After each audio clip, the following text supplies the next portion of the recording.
आपणा जय गुरुदेव. ऋषी संस्कृती विद्या केंद्र बेंगलोर छत्रपती संभाजीनगर विभागातर्फे आपणा सर्वांचं आजच्या सत्संगामध्ये हार्दिक स्वागत. परमपूज्य योग ब्रह्मश्री ऋषी प्रभाकर गुरुजी यांच्या आशीर्वादाने तसेच छत्रपती संभाजीनगर विभागाचे प्रमुख आचार्य श्री सुनील गुरुजी यांच्या प्रेरणेमुळे आपला सत्संग अविरत चालू असतो. प्रत्येक सत्संगामध्ये आपण नवनवीन विषयाचे ज्ञान घेत असतो. आजचा सत्संग देखील आपल्यासाठी वैशिष्ट्यपूर्ण असाच असणार आहे, कारण की आजचा सत्संग हा गुरुजींच्या प्रवचनातील 4 आश्रम व संन्यास आणि आश्रमाचे प्रकार या प्रवचनातून श्री दत्ताजी पाटील हे घेणार आहेत. श्री दत्ताजी पाटील हे SSY चे टीचर आहेत, तसेच ब्रह्मोपदेशक आहेत. अनेक सामाजिक कार्यक्रमात त्यांचा सहभाग असतो. तर मी दत्ताजी आहेत ना तुम्ही? तर मी दत्ताजींना विनंती करेन की त्यांनी पुढील मार्गदर्शन करावे. जय गुरुदेव. हा, जय गुरुदेव. आवाज येतो? हा येतोय. येस येस, एक मिनिट. जय गुरुदेव. आजचा जो सत्संग आहे गुरुजींचे जे टॉक्स आहेत त्याच्यातलं एक आहे. आणि ज्यावेळेस हे सगळं ऐकत होतो, आमचा दर आठवड्याला दर सोमवार एक सत्संग चालू असतो आणि सोमवारच्या सत्संगमध्ये याची आम्हाला थोडस एक आयडिया आली आणि त्याच्यानंतर लक्षात आलं की काही गोष्टींचं जे उत्तर मला सापडत नव्हतं रिसेंटली, तर ते उत्तर या सत्संगातून सापडलं आणि नंतर ते आपल्या समोर सादर करण्याची मला एक मोह झाला. खूप सुंदर असा टॉपिक आहे. गुरुजींनी ह्या टॉपिकला सुरुवात अशी केली होती की अण्णा हजारेंच्या बाबतीत तुम्हाला थोडीशी कल्पना आहेच आहे. तर अण्णांच्या बाबतीत काय घडलं की त्यावेळेस त्यांनी गावात दारूबंदी सुरू केली आणि दारूबंदी केल्यानंतर तरीही एक व्यक्ती दारू पिऊन यायचा आणि दारू पिऊन आल्यानंतर अण्णांनी त्याला सांगितलं, समजून सांगितलं, शपथ घ्यायला लावली, सगळं शपथ घेतली, सगळं झालं, तरी पण ती व्यक्ती काय करायची, तरी पण दारू पिऊन यायची. मग नंतर त्यांनी काय केलं, एक दिवस त्याला एका पोलला बांधलं आणि त्याला स्वतः अण्णांनी मारलं. जोपर्यंत त्याला सांगितलं की जोपर्यंत तू दारू बंद करत नाही तोपर्यंत मी तुला असं मार देत राहणार आहे असं त्यांनी सांगितलं. आणि मग चांगला मार दिल्यानंतर आता बघा बरं का, तसं वास्तविक आजच्या युगामध्ये समजा आपल्याला भारताने सगळं स्वातंत्र्य दिलेलं आहे आणि एवढं सगळं असताना सुद्धा त्या व्यक्तीने अण्णांवर कोणत्या प्रकारची केस केली नाही किंवा काही त्यांना म्हटलं नाही, मागे बोलला पण नाही. असा प्रश्न असा ठरतो की असं का, त्यांनी केस नाही केली, काही बोलला नाही, असं का झालं? आपण काही सांगू शकता साई? आपण प्लीज थोडं शेअर करा. भाऊ किंवा अण्णांविषयीचा आदर. मी शेअर करू का? हा, बोला बोला बोला. हा. कारण त्याला स्वतःला ऑलरेडी एवढ्या वेळा सांगितलं तरी तो ऐकत नव्हता. स्वतःच गिल्ट आणि समोरच्याचा आदर्श होताच डोळ्यापुढे. मग कंप्लेंट काय ओके, मानसिकता त्याची स्वतःची होती. ओके, आणखी? जय गुरुदेव. कारण ते त्याच्या फायद्यासाठी होतं, जो दारू पित होता ते त्याच्या फायद्यासाठी होतं. त्याच्या फायद्यासाठी, पण तो प्यायचा नव्हता तरी पण त्याला मारलं तरी पण. जय गुरुदेव.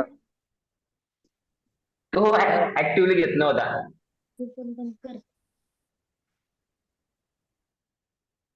जय गुरुदेव.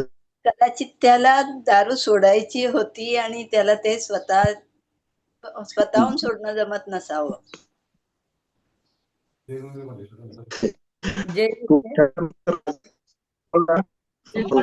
अण्णांनी स्वतः जबाबदारी घेतली होती त्याला दारू सोडवण्याची, म्हणून. Very good, very good. चला,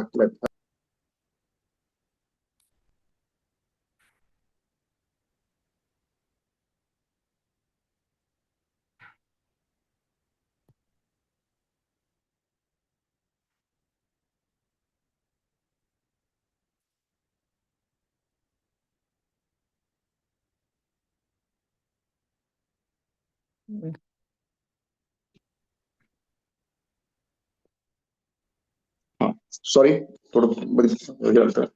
तर मूळ कारण असं आहे की अण्णा त्याच्याबद्दल पूर्ण काळजी घ्यायची, कुटुंबाची काळजी घ्यायची, गावची काळजी घ्यायची आणि स्वतःही ते एका मंदिरात राहायचे बघा. आणि त्यावेळेस अक्षरशः त्यांना भरपूर काही मेडल्स मिळाले होते आणि त्या मेडल्सला सुद्धा कोणत्याही चोराची हात लावायची हिंमत नव्हती, कारण एक प्रकारचं ज्याला आपण म्हणतो ना मानवी कवच त्या ठिकाणी होतं. आणि म्हणून ज्या पद्धतीने केलं त्यांच्याबद्दल काळजी घेत होते, त्याबद्दल सगळी ही पॉवर म्हणून ते तुम्ही त्याचं केस केलं नाही, त्यांना कोणी मागं बोललं नाही. त्याचं साधं उदाहरण देश ठरलं तर आपला मुलगा आहे, आपल्या मुलाला जर आपण मारत असतो काही कारणाने तर कोणी इंटरफेअर करतं का? नाही, तुमच्या मुलाला का मारता, काय संबंध आहे तुमचा, असं काही म्हणतं का? नाही. कारण त्यांना माहित असतं तुमच्या मुलाची तुम्ही काळजी घेता, त्यामुळे तुम्ही त्यांना रागवून मारलं तर कोणी सहसा इंटरफेअर करत नाही. ओके, हा एक भाग झाला. मग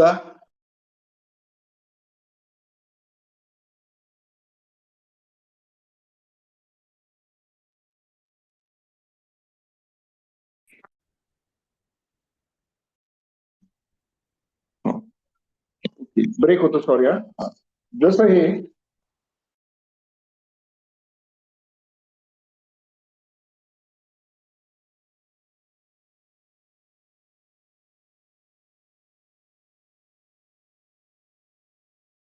गुरुजींचं या ठिकाणी म्हणणं आहे की हे सगळं गुंडाराज असतं. कुणी पण काय असतं 5 मिनिटात बंद करायचं ठरलं, हे बंद करणं म्हणजेच काय आपल्या पॉवर दाखवणं अशा प्रकारे. मग कुणाला अधिकार आहे? पुन्हा पुढचा प्रश्न येतो की मग समजा आपण असं पोलिसांना तो अधिकार आहे का? अजिबात नाही. याचं कारण काय की त्या पद्धतीने ते वागत नाही आणि म्हणून हा जो पॉवर आहे, ही जी सत्ता आहे, हँडल करण्याचा अधिकार राजकारण्यांना नाही, पोलिसांना नाही, मग कुणाला असतो? कारण पोलिसांच्या बाबतीत गुरुजी असं सांगतात, त्यांना कुठे सांगितलं होतं की 20% जकातीची रक्कम जी असते ना, ती जर आपण पोलिसांना पे केली तर जो काही माल आहे ना तो आपल्या घरी सुद्धा आणून देऊ शकतात, अशी पण गुरुजींना कल्पना दिली होती. अशा पद्धतीने हा जो अधिकार आहे हा कुणाला आहे? मला पण एक माझं स्वतःच उदाहरण आठवतं. माझे वडील गावचे सरपंच पण होते आणि आमच्या गावात एक मोठे पुढारी होते. हे सगळं होत असताना आमच्या घरी एक हंटर होता. माझे वडील पण असंच करायचे. ज्या वेळेस समजा कुणी दारू पिऊन आला किंवा काही कोणी गोंधळ घातला त्या हंटरनी मारायचे. मला पण विशेष वाटायचं, अहो कुणी आज कुणी एक शब्द बोललेलं कुणी कुणाला ऐकत नाही, हे यांना कसं ऐकायचे? आणि बऱ्याच गोष्टी नंतर मग लक्षात आलं की ते सगळ्या लोकांची पूर्ण सगळ्या बाजूने काळजी घ्यायची आणि म्हणून लोक त्यांची ऐकायचे. तर गुरुजी म्हणे मग मी हा शोध घ्यायला केलं काय की हा जो अधिकार आहे हा कुणाला आहे आणि आपोआप तो अधिकार कसा मिळत आहे. मग ते म्हणले I went into scriptures. त्यांनी आपल्या स्क्रिप्चर्स मधलं वाचन केलं आणि मग त्यांच्या असं अंडरस्टँड झालं. आता त्यांच्या लक्षात आलं, आता सध्याची परिस्थिती तुम्ही बघा बरं का. आज मी माझ्या गावात सांगतो, आज मला कुणाला काही म्हणायचा अधिकार नाही. मी काय म्हटलं तुमचं काय जातं म्हणतो. प्रत्येक गावात तसं झालेलं आहे. अशा पद्धतीने फार थोड्या गावामध्ये असं आहे की एखाद्या व्यक्तीला तो अधिकार असतो रागवायचा, नाही तर कुणी कुणाचं ऐकत नाही. हा साधारणपणे ट्रेंड झालेला आहे आणि आपण असं म्हणत राहतो पा नाही कुणी कुणाचं ऐकत नाही. मग गुरुजींनी याचा शोध घेतला आणि याचा शोध घेतल्यानंतर त्यांच्या असं लक्षात आलं की हे जे आश्रम व्यवस्था आहे ना त्याचं प्रोसेस आहे ना हे रिव्हर्स झालं, उलट झालं. आणि हे केव्हापासून? बुद्धिस्ट टाइम्स पासून हे प्रोसेस रिव्हर्स झालं. पहा सध्या जे आश्रम व्यवस्थेचं प्रोसेस आहे कोणतं आहे? पहिलं ब्रह्मचर्य, नंतर दुसरं प्लीज शेअर करा. पहिलं ब्रह्मचर्य, गृहस्थाश्रम सेकंड. करेक्ट. आता सध्या पाहू, पहिलं ब्रह्मचर्य, दुसरं गृहस्थ, तिसरं वानप्रस्थ आणि चौथं संन्यासाश्रम. ऍक्च्युली आपण जर बघितलं की गुरुजी याला म्हणतात की हे करप्टेड व्हर्जन आहे, हे प्रॉपर व्हर्जन नाही पा. आणि म्हणून काय की अशा पद्धतीने केल्यामुळे बघा दुसरं संन्यास हे नाव जरी काढलं आपण तो लोक आपलं थरकाप व्हायला लागतं की बायकोला वाटतं नाही हे सोडून चालले काय. पण आपण दुसरी जर बाजू बघितली, जे ऋषी वशिष्ठ असू, यज्ञ वालक्य असू, असे वेगवेगळे ऋषी होते पा. आणि अशा ऋषींना सप्तर्षी म्हटलं जायचं. त्यांना इटर्नल आहे, ते चिरंजीव आहे असं आपण समजतो. आणि हे ऋषी इतके पॉवरफुल, स्पेशली गुरुजी वशिष्ठांच्या बाबतीत होते. तर वशिष्ठांच्या बाबतीत गुरुजी असं म्हणायचे की वशिष्ठ हे वायझेस्ट ऑफ ऑल द वायझेस्ट, म्हणजे सगळ्यात हुशार मध्ये आणि सगळ्यात महान ऋषीमध्ये वशिष्ठ होते. आणि एक गोष्ट सांगतात गुरुजी त्याबद्दल ती सगळ्यांना माहित असावी की विश्वामित्र नावाचा राजा आपल्या सैन्यासह आपल्या लव्या जमासह एकदा तिथे आला आणि त्याच्यानंतर त्यांना लक्षात आलं की आता आपल्याला कुठं विश्रांती घेणं गरजेचं आहे. आणि मग वशिष्ठांची जी कुटी होती त्या ठिकाणी त्यांनी विश्रांती करता थांबली. आता वशिष्ठ ऋषींनी प्रचंड तपस्या केलेली होती आणि हा राजा इथं आल्यानंतर त्यांनी त्यांचं स्वागत केलं. त्यांना सांगितलं की तुम्ही असं करा, हातपाय तोंड धुवून या आणि मी तुमच्याकरता स्वयंपाकाची व्यवस्था, जेवणाची व्यवस्था करतो. आता हे सगळे हातपाय धुवून येऊस तर एक मस्तपैकी मोठा मंडप तिथे टाकला गेला आणि सगळ्यांची पंचपक्वानाची जेवणाची व्यवस्था केली गेली. पंचपक्वानाची जेवणाची व्यवस्था केल्यानंतर त्यांनी सगळं ते जेवण घेतलं आणि सगळ्या आर्मीला, सगळ्या सैन्याला सगळ्या जेवण दिलं आणि ते सगळे खुश झाले. परंतु विश्वामित्रांना असा प्रश्न पडला की मी एवढा राजा आहे आणि हे सगळं असताना मला कसं शक्य होत नाही की इतक्या ताबडतोब फक्त तोंड हातपाय धुवून येऊस तर जेवणाची व्यवस्था वशिष्ठांनी केली, हे मला कसं शक्य होत नाही. मग त्यांनी विचारलं वशिष्ठ ऋषींना की हे तुम्हाला कसं शक्य होतं. तर ते म्हटले की तुम्हाला काय करायचं, तुम्हाला जेवण मिळालं ना, तुम्ही कशाला डोकं लावता. ते नाही नाही मला तरी पण सांगा म्हणे.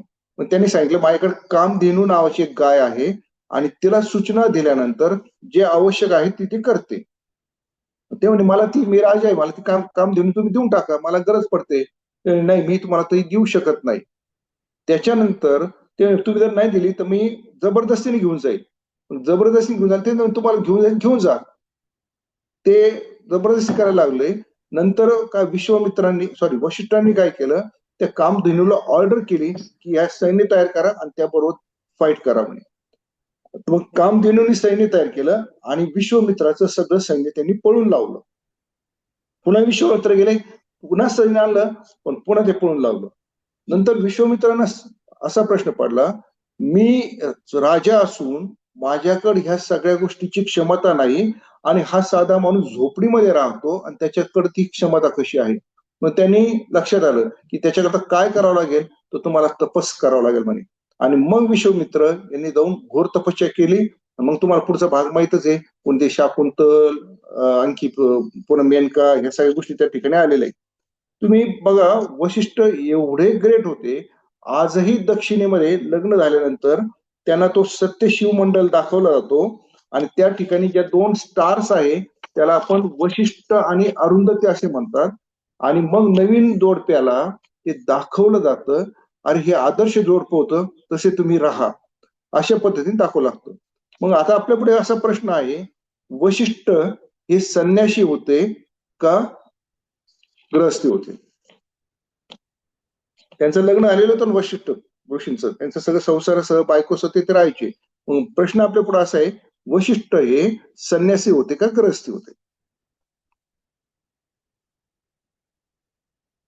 कारण आपण म्हणतो अरुंधती होती, त्यांचं लग्न झालं, आदर्श आपण सगळं सांगतो त्यांना. पुन्हा प्रश्न एक आहे रिपीटेडली की वशिष्ठ हे संन्यासी होते का गृहस्थी होते. संन्यासी. म्हणजे गृहस्थाश्रमातील संन्यासी होते. कर्तव्य पार पडत होते ते. गृहस्थ संन्यासी. त्याच्या व्यतिरिक्त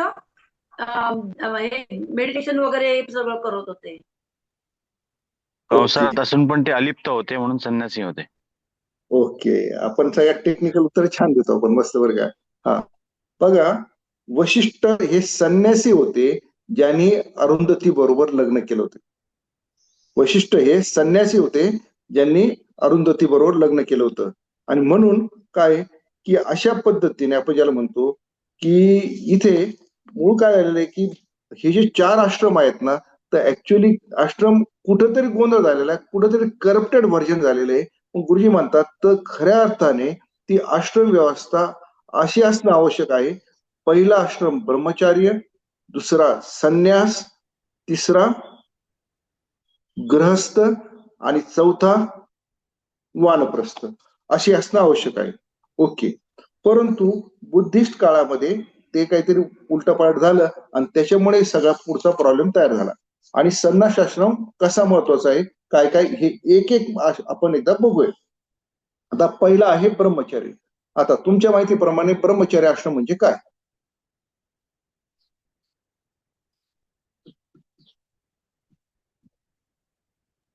जय गुरुदेव. बोला. ब्रह्मचार्य आश्रम म्हणजे घरदार सोड म्हणजे जनरली असं माहिती. तर घरदार सोडून जंगलामध्ये जायचं आणि तिथं ब्रह्मचर्याचं पालन करायचं आणि गुरुच्या मार्गदर्शनाखाली तिथलं ज्ञान संपादन करायचं. ओके, छान. आणखी? बहुतेक व्हेरी गुड. सुखापासून दूर जाणं. ओके. आणखी? ब्रह्मचर्य विद्या संपादन करायची. विद्या संपादन करायचं. ओके. मग विद्या म्हटलं तर काय, मग आता नेहमीच आपलं फिजिक्स, केमिस्ट्री, बायोलॉजी, मॅथमॅटिक्स ते काय आहे का? लग्न करायचं नाही. अहो ते नंतर लग्नाचं सांगितलं ते प्रश्न. ब्रह्मचार्यापासून आपण करतो, पण समजा कोणी सांगितलं विद्या. ऍक्च्युली ब्रह्मचार्य म्हणजे ब्रह्म आणि चार्य म्हणजे ब्रह्माकडे वाटचाल, याला आपण ब्रह्मचार्य म्हणतो. म्हणजेच बघा, it is a movement towards ब्रह्मनकडे वाटचाल, याला ब्रह्मचार्य म्हणतो. ब्रह्मनकडे वाटचाल म्हणजे काय?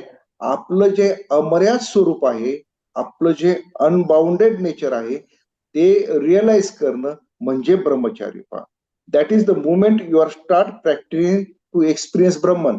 म्हणजे आपल्या अमर्याद स्वरूपाचा अनुभव करणं, त्याचा सराव करणं म्हणजे ब्रह्मचार्य. Okay, clear. आता ब्रह्मचार्य आश्रम बरं का. मग आता त्याच्यानंतर पुढचा स्टेप.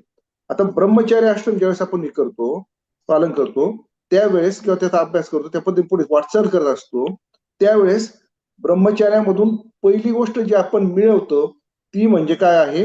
अहम ब्रह्मास्मी. First thing that you attain is अहम ब्रह्मास्मी. अहम ब्रह्मास्मी म्हणजे काय? मी सर्व काही आहे, ही पहिली स्थिती आहे. दुसरी स्थिती जी आपण अटेन करतो त्याच्यातून ती म्हणजे तत्वमसी. बरोबर का? पहिली स्थिती कोणती आहे? मी सर्व काही आहे किंवा मी ब्रह्म आहे, मी अमर्याद आहे, ही पहिली स्थिती झाली. आता त्याच्यानंतर या अष्टमाच्या माध्यमातून आपण दुसरी जी स्थिती आपण मिळवतो ती आहे तत्वमसी. तत्वमसी म्हणजे काय? मी पण अमर्याद आहे आणि तुम्ही पण अमर्याद आहे. तू आणि मी एक आहे, पण थोडक्यात मी पण अमर्याद आहे आणि तू पण अमर्याद आहे, असा हा दुसरा भाग आहे. आता तिसरा मुद्दा की ज्यावेळेस आपण पुन्हा आणखी असं कंटिन्यू करतो, त्याला आपण म्हणतो की तिसरा जो अनुभव आहे आपल्याला, ज्यावेळेस ब्रह्मचार्याच्या माध्यमातून ज्यावेळेस आपण ब्रह्मनकडे वाटचाल करतो, त्याच्या माध्यमातून तिसरा जो अनुभव आहे तो म्हणजे सर्वम खल्विदम ब्रह्मास्मी. म्हणजे फक्त तू आणि मी ब्रह्मन, तू आणि मी अमर्याद नाही, चराचरामध्ये असलेली प्रत्येक गोष्ट म्हणजे ब्रह्मन आहे. प्रत्येक गोष्ट म्हणजे ज्याला आपण म्हणतो ना अमर्याद आहे, प्रत्येक गोष्ट इन्फायनाइट आहे. ओके, अगदी विटा असतील, झाडं असतील, सगळ्या गोष्टी आपल्या जाणीवेत पूर्णपणे व्यापलेल्या आहे आणि ते काय आहे? ब्रह्मन आहे. पावर का? अमर्याद आहे. असे 3 टप्पे आहेत. हे सुद्धा गुरुजींनी आपल्याला वेगवेगळ्या साधनेच्या माध्यमातून दिलेले. आता पहा बरं का, what brahmacharya must lead is to a state where everything as you own. Ultimately ब्रह्मचार्याने आपल्याला कुठे जाणं आवश्यक आहे? की सर्व काही माझं आहे, सर्व काही माझं आहे, अशा स्थितीकडे जाणं आहे. म्हणजे थोडक्यात हे सर्व काही माझं आहे, पण नॉर्मली आपण आपल्या जीवनामध्ये काय म्हणतो? हे कुटुंब माझं आहे, त्याच्यानंतर आपण काय म्हणत असतो? हे मित्र माझा आहे, हे सगळं माझं माझं आपण करत असतो. आणि म्हणून अशा स्थितीमधून ही ज्याला गुरुजी म्हणतात it is a corrupt practice. आणि आपण मग काय करतो? आपण फक्त आपल्या कुटुंबाचीच काळजी घेतो, आपल्या मुलांचीच काळजी घेतो, आपल्या घरच्यांचीच फक्त काळजी घेत असतो. अशी जी ऍटिट्यूड आहे आपल्याला जे डेव्हलप होण्याचं कारण आहे की लिमिटेशन्स आपण स्वतःला आपल्या फॅमिली पुरतं लिमिटेशन करून घेत असतो. म्हणून बरोबर का, इथे पुढे आपण जातो संन्यास. संन्यास म्हणजे काय? That stage where you experience everything everybody as your on.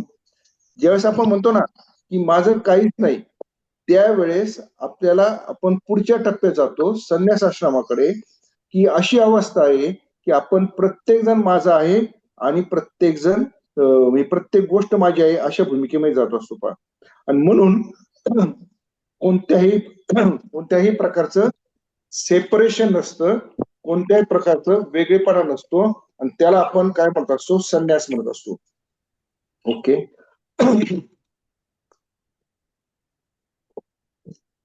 लक्षात घ्या बरं का, ज्या वेळेस आपण सेपरेशन करतो, हे माझं आहे आणि ते माझं नाही, त्यावेळेस आपल्याला की सगळे माझे आहे अशी कल्पना आपल्या मनात येत नाही.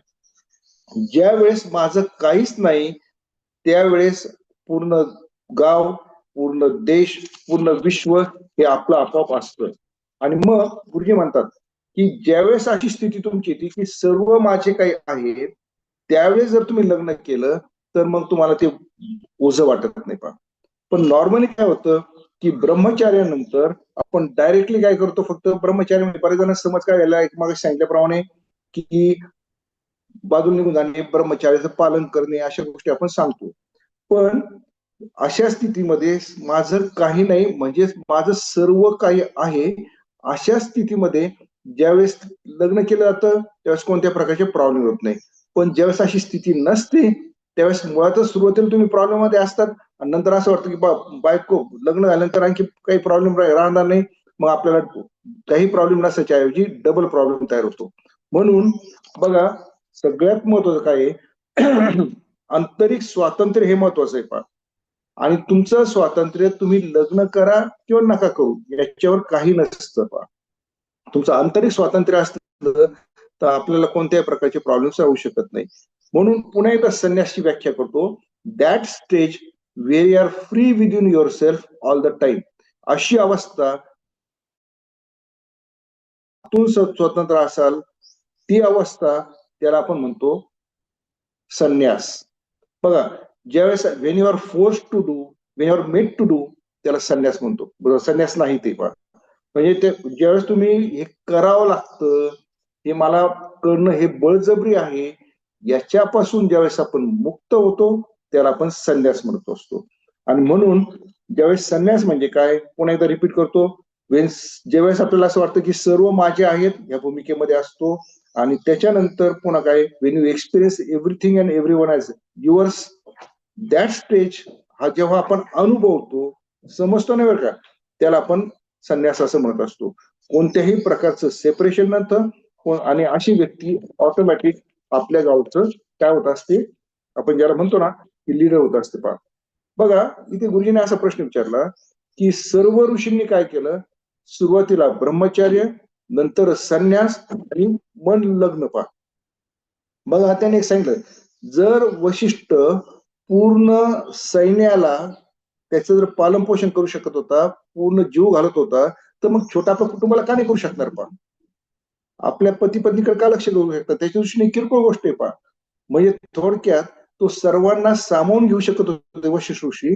आणि म्हणून त्याच्यातून गुरुजीने एक पुढे संन्यासी मॅथमॅटिक्स आणि आपण ज्याला म्हणतो नॉन संन्यासी मॅथमॅटिक्स घेतलं. आता इथं संन्यासी मॅथमॅटिक्स म्हणजे काय, मी माझा ऑफर करतो. नॉन संन्यासी मॅथमॅटिक्स म्हणजे काय, मी फक्त शेअर करतो. ज्यावेळेस असे 10 लोक येतील, माझं सर्व काही ऑफर होतो, त्याच्यातून जे निर्माण होतो त्याला आपण समृद्धी म्हणतो, त्याला आपण आपोआप म्हणजे प्रॉस्पेरिटी असं म्हणत असतो. म्हणून एक समृद्धी अशा पद्धतीने लगेच उपलब्ध असते. गावामध्ये आपण असतो, गावामध्ये 4 कुटुंब शेजारी असतात आणि ते काय करतात, दररोजची छोटीशी लोटीभर भाजी असते ती सगळ्यांना शेअर करतात. मग एकाच वेळेस आपल्याला 4 भाज्या म्हणजे खायला मिळतात, ज्यालाच आपण प्रॉस्पेरिटी म्हणतो. ऍक्च्युली आपण तयार केलेली अशी एकच भाजी, पण हे कशातून होत असतं, हे शेअरिंग मधून होत असतं. आणि म्हणून त्याच्याकरता वन्स यू गेट संन्यास, मग अशी संन्यास स्थिती तुमची प्राप्त झाली तर गुरुजी म्हणतात मग तुम्ही लग्न करू शकता. मग पुन्हा एकाने प्रश्न विचारला की गुरुजी, मग संन्यासीने लग्न करायची काय आवश्यकता आहे? तर गुरुजी म्हणतात त्याचं कारण काय आहे? तर गुरुजी म्हणतात की संन्यासी जेव्हा काय करतात आणि तेच कारण आहे संन्यासी लग्न करतात, दुसरं काहीच कारण नाही. ओके, आता पुढे एकदा क्लिअर करू बघा. पहिला आश्रम कोणता? आता पहिला आश्रम कोणता? ब्रह्मचारी. ब्रह्मचर्य. सेकंड, आता बघा नवीन वर्जन आहे गुरुजींचं. सेकंड गृहस्थ. गृहस्थ असं. नाही, संन्यास. संन्यास आश्रम. ओके, आता संन्यास म्हणजे काय? संन्यास माझं काहीच नाही अशी. माझं काहीच नाही आणि याचा उलटा अर्थ काय, सर्व काही माझं आहे. म्हणजे आपण जे आपण आंतरिक स्वातंत्र्याची जी स्थिती आहे, किंवा मला हे करावं लागतं, मला हे करण्याकरता जबरदस्त आहे अशी कोणतीही स्थिती नाही, याला आपण संन्यास म्हणत असतो. आणि एकदा सर्व माझं आहे अशी स्थिती झाली, पुढचा नेक्स्ट स्टेप काय आहे, ज्याला आपण गृहस्थ आश्रम म्हणतो. आणि त्याच्या पुढे काय की वानप्रस्थ आश्रम पहा. आता वानप्रस्थामध्ये काय असतं की ज्यावेळेस आपला मुलगा करता होतो त्यावेळेस आपण त्याच्या संसारामध्ये लुडबुड करायची नसते आणि हे व्हिगरस ऍक्टिव्हिटी पासून आपण पुढे जायचं, बाजूला जायचं असतं आणि त्याला आपण म्हणतो वानप्रस्थ आश्रम. ओके, मग तो भले राजा असू नाही तर फकीर असू, बरोबर का, हे सगळ्यांना लागू पडतं. तर राजा फकीर हे सगळे काय करतात, हे आपण वनात निघून जातात आणि मग त्याच्यातून ते त्याच्या आपल्या मुलाच्या आश्रमामध्ये मुलाच्या संसारामध्ये लुडबुड करते. अशी जी व्यवस्था आहे. आता प्रश्न, आता आपला फोकस कुठे करतो, आपण संन्यास आश्रमावर फोकस करतो. आता ह्या संन्यास आश्रम पहा बरं का, जो अशा मानसिकतेमध्ये आहे ना तो सांगू शकतो माझे आहे. म्हणजे मला हे भावलं का की साधारणपणे एक 2012-13 साली जेव्हा गुरुजींनी आपल्याला सोशिओक्रासी हा कन्सेप्ट दिला होता आणि मी पण माझ्या गावचा सरपंच होतो, त्यावेळेस जे लोक सांगायचे ते ऐकायचे. नंतर मी SSY मध्ये बऱ्यापैकी 2000 सालापासून आहे, प्रोसेसमध्ये आहे. नंतर मी विचार करतो दिवसेंदिवस जर इकडे असेल तर मग असं का घडतं की आता पूर्वी लोक ऐकायची. तुम्हाला सांगतो, ज्यावेळेस आम्ही सोशिओक्रेसी केलं, पूर्ण गावाला विनंती केली की आपण आपल्याला इलेक्शन एकमताने करायचं. आमचं गाव जवळ 15 सदस्यांचं ग्रामपंचायतचं केलं. आम्ही प्रत्येक ठिकाणी जाऊन त्यांना विनंती केली, बिनविरोध नाही, एकमताने करायचं आपण, एकमताने. आणि आमच्या गावाने एकमताने 15 सदस्य त्यावेळेस दिले. त्यावेळेस शक्य झालं. मग नंतर का नाही शक्य झालं ही माझ्या स्वतःला मी पडताळून बघितलं आणि नंतर लक्षात आलं की नंतरच्या काळात कळत न कळत की माझं काही नाही आणि सर्व काही माझं आहे अशा पद्धतीने न जाता की नाही ही पार्टी माझी, हा ग्रुप माझा आहे, याच्यामध्ये मी घुसलो हे मला कळलंच नाही. आणि त्याच्यामुळे महत्वाचं इथं काय, संन्यास हा आहे आणि त्या संन्यास आश्रमातून आपल्याला जाणं गरजेचं आहे, तरच आपलं कुणीतरी ऐकू शकतं. याच्या आधारे गुरुजींनी पुन्हा संन्यासाच्या वेगवेगळ्या पातळ्या केलेल्या आहेत. आता पहिली पातळी म्हणजे परब्रह्म संन्यास. परब्रह्म संन्यास म्हणजे काय की त्यांनी काय करायचं, त्यांना जे वाटेल ते करायचं. हा, म्हणजे त्या केसमध्ये काय झालेलं आहे की आपण ज्याला म्हणतो ना की त्यांनी हेच केलं. म्हणजे बघा इथे फरक ऍक्च्युअली गुरुजींना काय सांगायचं की आपण वशिष्ठ ऋषी जे पूर्ण जगाची काळजी घेऊ शकत आहे, बघा ऍक्च्युअली ती आपली परंपरा आहे. पण आपण आलो कुठं की बुद्धिस्ट बेगिंग बाउल, भिक्षापात्र आहे ना, ते भिक्षापात्र घेऊन जाण्याकरता आपण पुढे यायला लागलेलो. पहा ऍक्च्युअली पूर्ण जगाची काळजी घेणारे आपण त्या बुद्धिस्ट बेगिंग बाउल भिक्षापात्राकडे चाललो. हे कुठे चाललो आपण, याला प्रगती म्हणायची का असं गुरुजींचं म्हणणं आलेलं आहे. म्हणून आणि मग काय करतो आपण, तेव्हा वेगवेगळ्या पद्धतीने आपण देशाला आपण कर्ज मागतो, ज्याला आपण म्हणतो ना वर्ल्ड बँकेला कर्ज मागतो, अशा पद्धतीने चाललेलं आहे. हे इथे काय झालं, कळत नकळत जे पूर्ण जगाची काळजी घेणार आहे त्याच्यापासून त्याच्याऐवजी आपलं रूपांतर झालं इंटरनॅशनल बेगर्स. म्हणजे आपण पहा आंतरराष्ट्रीय भिकारी अशी आपली नोंद झालेली. याचं कारण काय, आपण ऋषी कल्चर सोडून दिलं म्हणून हा त्याचा प्रॉब्लेम आहे. ओके, म्हणून हा पहिला जो आहे परमहंस संन्यास, म्हणजे त्यांनी काही करायची आवश्यकता नाही, त्याला कोणत्याही प्रकारचे कर्तव्य नाही, त्याला झोपा वाटलं झोपायचं, जागा वाटलं जागायचं आणि त्याला भीक मागायचं भीक मागायचं, त्याला जे काय करायचं. फक्त त्याच्याकडून एकच गोष्ट महत्वाची आहे की त्याने कोणत्याही गोष्टीचा त्याला अधिकार नाही. He will not claim anything. कोणत्याही पद्धतीने ते कोणत्याही डिमांड करणार नाही. याला आपण म्हणतो परमहंस संन्यास. फक्त त्याच्या बाजूने काय, ओनली विशेष हक्क त्याच्या बाजून काय, फक्त त्याने काही डिमांड नाही करायचं. मग त्याला वाटलं ना ते रस्त्यावर झोपायचं, त्याला वाटलं मंदिरात झोपायचं मंदिरात झोपायचं, त्याला भीक मागायचं, त्याला एखादी इन्स्टिट्यूट स्टार्ट करायची इन्स्टिट्यूट स्टार्ट करा, काही करू शकता, फक्त काही डिमांड करायचं नाही. अशी जी व्यक्ती आहे त्याला आपण परमहंस म्हणतो. हे एका देवाचे बालक म्हणून त्यांनी जगायचं असतं. असा जो व्यक्ती आहे त्याला आपण म्हणतो परमहंस संन्यास. ही पहिली लेवल झाली. आता त्याच्या वरची लेवल बरं का, त्याला आपण म्हणतो ब्राह्मण संन्यास. ब्राह्मण संन्यास म्हणजे काय आहे, जे आपल्याला जीवन कसं जगायचं हे दुसऱ्याला समजून सांगतात आणि त्यांना जीवनात आपण इतरांची जबाबदारी कशी घ्यायची हे आपल्याला शिकवतात. याला आपण ब्राह्मण संन्यास म्हणतो. आता याचं उदाहरण घ्यायचं ठरलं, वशिष्ठ, व्यास हे सगळे ब्राह्मण संन्यासी. पहा त्यांनी सगळ्यांना कसं शिकवलं की सगळ्यांची काळजी कशी घ्यायची हे शिकवलं. तर पहिला टप्पा परमहंस संन्यास, दुसरा टप्पा ब्राह्मण संन्यास. आता तिसरा टप्पा क्षत्रिय संन्यास पहा. आता तुम्ही जर बघितलं की व्यास ऋषी आहेत ना, व्यासमुनी, त्यांनी आपला जो शिष्य आहे कोण, शुकमुनी, आणि ह्या शुकमुनींना त्यांनी काय केलं की त्यांच्या पुढच्या शिक्षणाकरता त्यांनी सांगितलं माझ्याकडचं जे शिक्षण आहे तुमचं ते सगळं संपलेलं आहे. आता जर तुम्हाला पुढचं शिक्षण घ्यायचं असेल तर तुम्हाला कुणाकडे जावं लागेल, तर जनक राजाकडे जावं लागेल. प्रश्न काय आहे, जनक राजा हा राजर्षी आहे आणि व्यास कोण आहेत, ब्रह्मर्षी आहेत. मग अशी कोणती गोष्ट आहे जी ब्रह्मर्षी शिकू शकत नाही, त्याच्याकरता जनकाकडे जाणं गरजेचं आहे. आणि मग शुकमुनींना कुठे पाठवलं जातं, जनकाकडे पाठवलं जातं. आता जनक राजा म्हणजे हा क्षत्रिय संन्यासी पहा, म्हणजे त्यांना धर्म काय हे समजलं, पण त्याही पेक्षा धर्माची अंमलबजावणी करण्याची जी क्षमता आहे ना ती जनक राजामध्ये होती पहा. दुसरं धर्म उपयोग नाही. ब्राह्मणाला धर्म समजलेला आहे, धर्माने कसं जगायचं हे ब्राह्मण संन्यास सांगतो, पण क्षत्रिय संन्यास काय करतो, धर्माची अंमलबजावणी करण्याची क्षमता ही धर्म संन्यासीमध्ये असतं. आणि त्याच्याकरता पहा बरं का, एखाद्या व्यक्तीला त्याची अंमलबजावणी करायची असेल तर त्याला त्या धर्मावर, थोडक्यात धर्म इथं कोणता आहे की समजा मी म्हणतो मला गावची काळजी घेणं हा माझा धर्म आहे, तर त्याकरता त्याला ट्रेमेंडस प्रचंड विश्वासाची आवश्यकता आहे. तो स्वतः धर्मामध्ये स्थापित होणं गरजेचं आहे. आणि म्हणून तरच तुम्ही दुसऱ्याला फोर्स करू शकतात, तरच तुम्ही दुसऱ्यावर कार्यवाही करू शकतात, नाहीतर दुसऱ्यावर कारवाई करू शकत नाही. पण स्वतः जर त्या धर्मामध्ये स्थापित नसेल तर दुसऱ्यावर कारवाई आपण करू शकत नाही. म्हणून ब्राह्मण काय म्हणेल, मी तुम्हाला सांगतो ही पद्धत आहे तुम्ही पहा बरं का, तसं नाही. क्षत्रिय संन्यासी काय म्हणेल, नाही नाही तुम्ही हे जर नाही केलं तर मी तुमच्यावर कारवाई करेल. पहा हे उदाहरण जर घ्यायचं पुन्हा अण्णा हजारेंचं पहा, ते काय होते, ते संन्यासी होते पण त्याच्याबरोबर ते क्षत्रिय संन्यासी होते. ते कसे, त्यांनी सांगितलं तू दारू नाही पिला ना मी तुझ्या कारवाई करेन. पहिली गोष्ट काही नाही, त्यांनी पहिलं काय केलं, संन्यासी म्हणजे काय, तो माझा आहे, सर्वजण माझे, ह्या भूमिकेत ते पहिले गेले आणि नंतर मग त्यांनी त्याच्यावर कारवाई केली. याला आपण क्षत्रिय संन्यास म्हणत असतो. आणि म्हणून मला एक सांगा, आता पॉवरफुल कोण आहे, क्षत्रिय संन्यासी पॉवरफुल आहे का ब्राह्मण संन्यासी पॉवरफुल आहे?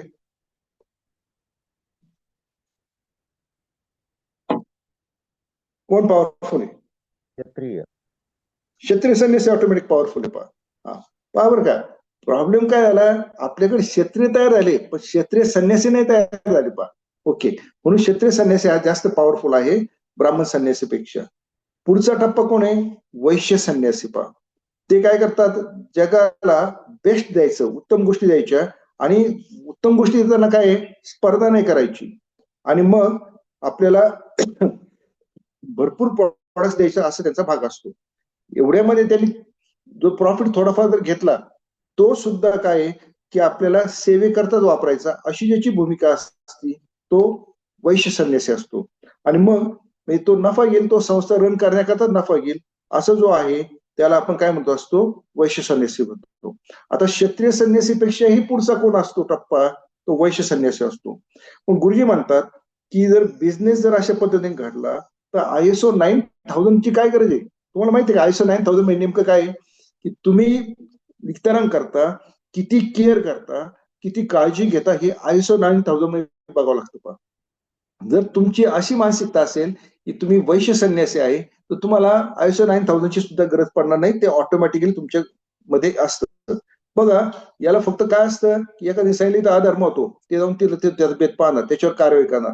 पण इथं नाही, त्यांना मागणी आणि पुरवठा याच्यामध्ये कंटिन्युअस युद्ध चाललेलं असतं त्यांच्यामध्ये. पहा आणि अशा पद्धतीने म्हणून त्यांना पुढे जाणं गरजेचं असेल. बघा म्हणून vaishya sannyasi is battling with demand and supply constantly, आणि म्हणून तो क्षत्रिय संन्यासीपेक्षाही जास्त एस्टॅब्लिश होणं गरजेचं आहे धर्मामध्ये. म्हणून हा झाला सातत्याने धर्मात त्याला जास्त स्थापित होणं गरजेचं आहे. हा झाला वैश्य संन्यासी. आता पहा त्याच्याही पेक्षा वरचा जो आहे ना शूद्र संन्यासी. मग शूद्र संन्यासी काय करतात की असं काम जे कुणीही करत नाही, असं काम जे करतात, कदाचित पैसे दिले तर कुणी करणार नाही, असं काम जे करतात ते कोण आहेत, शूद्र संन्यासी. आता उदाहरण, आता एड्स पेशंट आहे की ज्याच्याशी स्पर्श केल्याने कदाचित एड्स होऊ शकतो, किंवा लेप्रसी पेशंट आहे ज्याच्याशी म्हणजे कॉन्टॅक्ट ठेवल्याने सुद्धा काही आपल्याला हे कॉन्टॅक्ट म्हणजे फिजिकली कॉन्टॅक्ट आल्याने सुद्धा लेप्रेसी होऊ शकतो, कुष्ठरोग होऊ शकतो. अशा लोकांची जे काळजी घेतात ते कोण झाले? शूद्र संन्यासी. याचे बेस्ट एक्झाम्पल्स आपले कोण आहे? शूद्र संन्यासी हे बाबा आमटे, मदर टेरेसा, असे वेगवेगळे आहेत. बघा, तुम्ही जर आनंदवनला गेलात, ती लेप्रेसी कॉलनी आहे, तिथे इतके छानपैकी ते लोक राहतात. आम्ही व्हिजिट केलं होतं, खूप मस्त. म्हणजे बघा, ते सगळ्यात जो घाण जॉब असतो ना, तो करायला त्यांची तयारी असते. आणि त्यांनी जर तो जॉब केला नाही तर सगळीकडे दुसरीकडे फक्त डर्ट होणार आहे, फक्त घाण होणार आहे. म्हणून a person who text care of those people who could be in great danger at his on risk, त्याच्यामुळे धोका असतो बरं का, इज कॉल्ड अ शूद्र संन्यासी. आणि shudra is prepare to do any menial, हलक्यातलं हलक काम ते करायला तयार असतात. बघा, आणि म्हणून काय आहे की अशा पद्धतीने हे 5 लेवल्स ऑफ संन्यासी. पुन्हा रिपीट करू. पहिली लेवल कोणती? परमहंस संन्यास. दुसरी,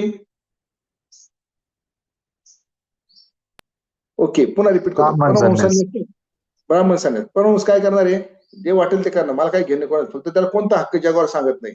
ब्राह्मण संन्यास, जीवन कसं जगायचं जगाला सांगणार आहे.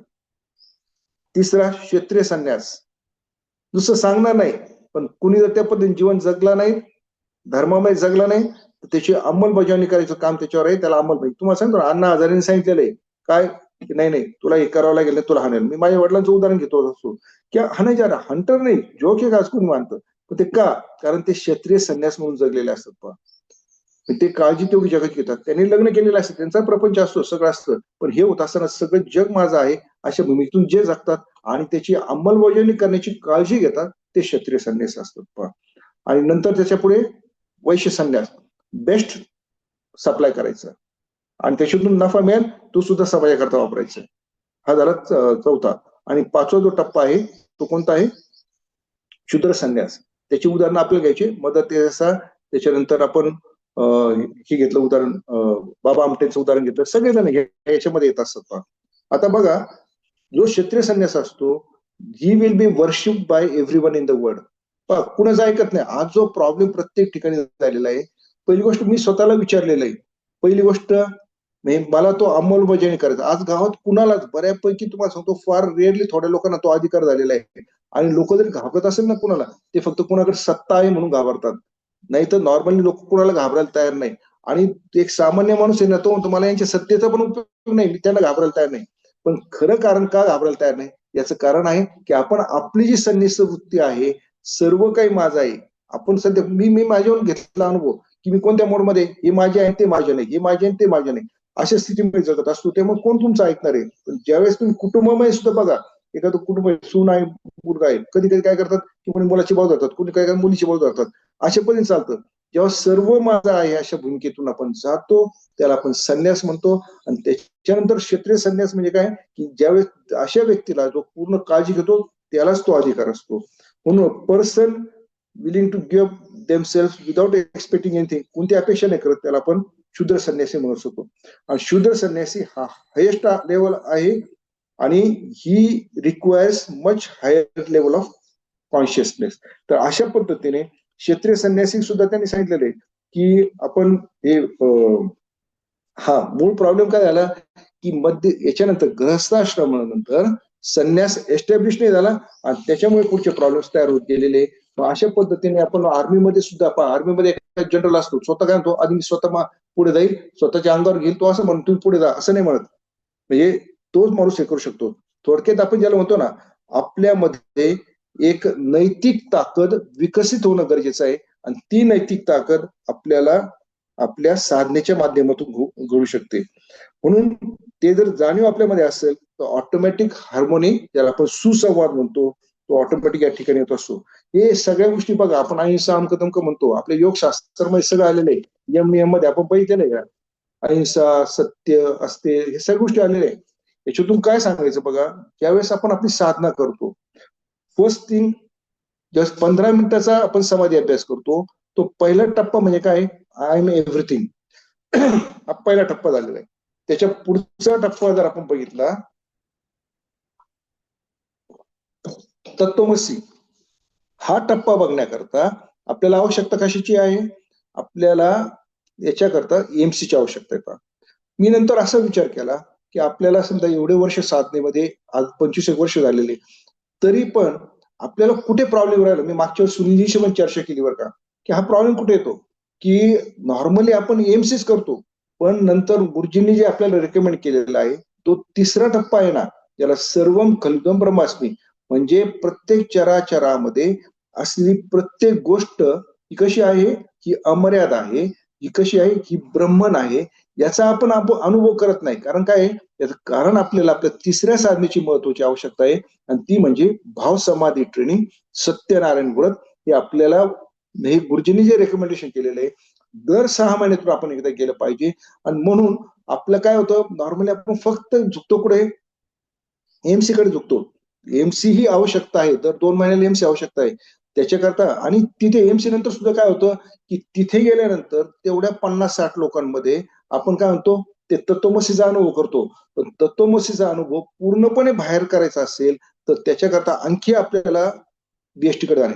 पण बऱ्याच जणांचा बीएसटीच्या बाबतीत समज असा झालेला आहे की आपल्या आयुष्यात जे कुणाला सांगू शकत नाही असं शेअर करणं म्हणजे बीएसटी नाही. त्याच्याही पलीकडं आता समजा हे शोध मला लागला, माझ्या आयुष्यातलं मी डिस्कवर केलं, अरे नाही नाही, मी कळत नकळत ह्या मोडमध्ये गेलो तर हे माझं आहे आणि ते माझं नाही, हे माझं आहे ते माझं नाही. आणि त्याच्यातून महत्वाचं काय, आपण ह्या मोडमध्ये जाणं हे सर्व काही माझं आहे, तरच तो अधिकार आपल्याला प्राप्त होत असतो.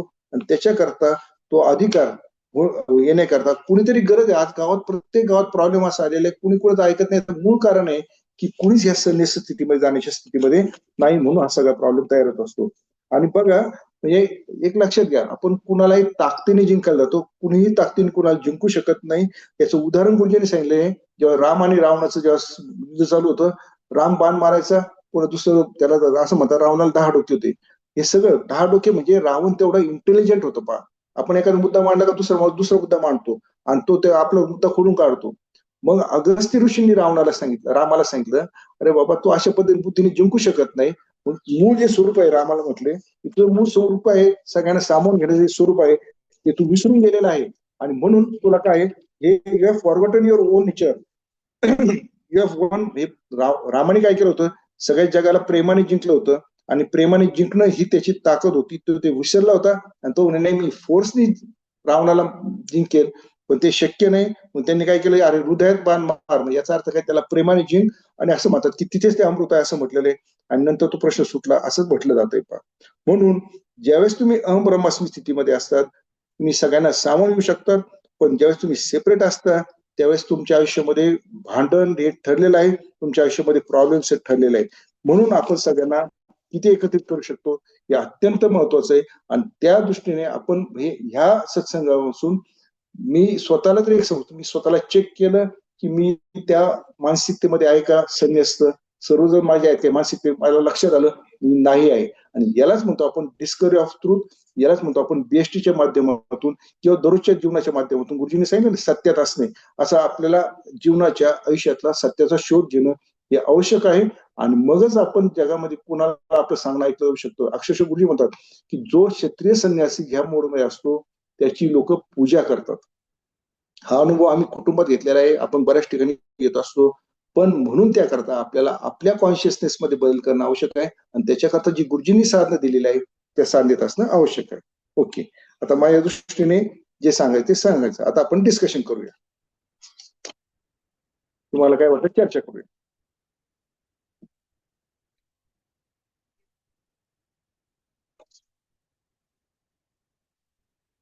ओके, एक 5 मिनिटं आपण याच्याकरता घालूया. तुम्हाला काय काय समजलं.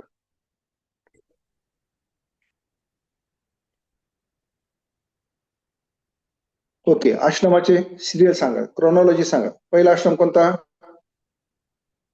आहेत ना, सगळे आहेत. आहेत.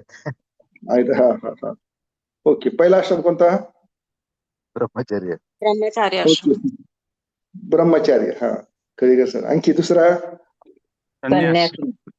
संन्यास. हा, आणि संन्यास आश्रम म्हणजे, हा, पहिली गोष्ट ब्रह्मचार्य म्हणजे काय, माझं काहीच नाही. ब्रह्माकडे वाटचाल. ब्रह्मनकडे वाटचाल. ब्रह्मन म्हणजे काय, तुमच्या अमर्याद स्वरूपाची तुम्हाला जाणीव होणे, रिअलाइज होणं म्हणजे ब्रह्मन. I am everybody. ओके, ब्रह्मचार्यामधून पहिली स्थिती कोणती अटेंड होते आपल्याला? अहम ब्रह्मास्मी, म्हणजे मी सर्व काही आहे. नंतर ब्रह्मचार्यामधून नेक्स्ट स्टेट कोणती आपल्याला अटेंड होत असते? तत्वमसी. हा, नंतर त्याच्यापेक्षा पुढची स्टेट कोणती? सर्वम खलुदम ब्रह्मास्मी. आणि सर्वम हे चारामध्ये जे काय ते माझे आहेत. ओके, ही झाली तिसरी स्टेट. आणि ज्यावेळेस ह्या स्टेटला येतो ना आपण, की माझं काहीच नाही म्हणजे सर्व काही माझं आहे, त्याला आपण काय म्हणतो? संन्यास. ओके, मग त्याला दुसरं आश्रम संन्यास आश्रम.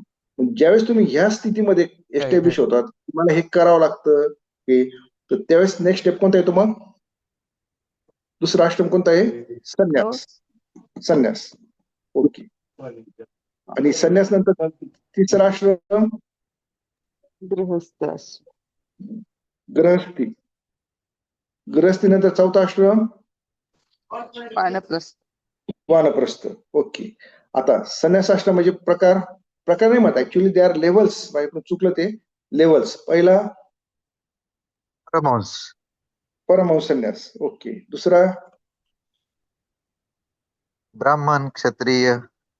ओके, ना ब्राह्मण, क्षत्रिय. नंतर वैश्य संन्यास. आणि सगळ्यात हायेस्ट कोणता आहे? शूद्र संन्यास. ओके, आणि आज गरज जी आहे कशाची आहे ते आपल्याला? क्षत्रिय संन्यासांची आपल्याला सगळ्यांचीच गरज आहे, पण क्षत्रिय संन्यास मूळ म्हणजे संन्यास वृत्तीची गरज आहे आपल्याला. त्याला क्षत्रिय संन्यास आपण असं म्हणत असतो. ओके, आता शेअर करा, तुम्हाला काही शेअर करायचं करा. ऍक्च्युअली मला तुम्ही एवढं तर शेअर करू शकता ना, की आपण स्वतः संन्यास वृत्तीमध्ये आहे का? संन्यास वृत्ती म्हणजे काय? की सगळं सोडून जायचं नाही. मला रिअलाइज झालं की मी नाही म्हणून. तुम्ही पण शेअर करू शकता ना.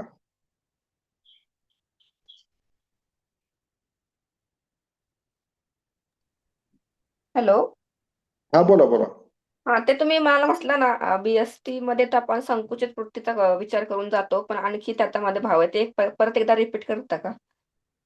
काय होतं, आपण बीएसटी जाताना सुद्धा काय आपल्या डोक्यात काय असतं, तिथं शेअरिंग आहे, मग आपण काही केलं नाही ते मग शेअर करायचं, काय आमकं करायचं, का आमकं करायचं, काय असं डोक्यात असतं आपल्या. बरं का, पण ऍक्च्युअली बीएसटी म्हणजे काय? गुरुजींनी जो आपल्याला 5 नियम सांगितले नाही ना आपल्या वर्गातले, ते पहिला नियम कोणता येतो? सत्यात असणे. आता सत्यात असणे म्हणजे आपल्याला काय म्हणजे खरं बोलायचं, खोटं बोलायचं याचा काही संबंध नाही. सत्यात असणं म्हणजे आपल्याला आपल्या जीवनातलं खोलवरचं सत्य शोधणं म्हणजे सत्यात असतं. तर उदाहरण मी सांगितलं ना, की आता खोलवर सत्य वर करणे, मी काय म्हटलो की मी सगळ्यांना सामावून घेण्याच्या भूमिकेमध्ये, पण जेव्हा मी माझं इनर ट्रूथ शोधलं तेव्हा लक्षात आलं की मी त्या स्टेजमध्ये नाहीये, सर्वांना इन्क्लूड करण्याच्या स्टेजमध्ये नाही. हे मला लक्षात आलं. याला म्हणतो आपण खोलवरचं सत्य शोधणं. आणि अशा पद्धतीने ज्यावेळेस आपण आपलं खोलवरचं सत्य शोधत असतो त्यावेळेस आपल्याला पुन्हा संन्यास वृत्तीकडे जाण्याला आपल्याला मदत होत असते. आणि संन्यास वृत्ती म्हणजे काय? माझं काहीच नाही म्हणजे सर्व काही आहे, असं त्यातला भाग आहे. ओके, मी शेअर करू आणखी? का? हा, बोला बोला. जय गुरुदेव.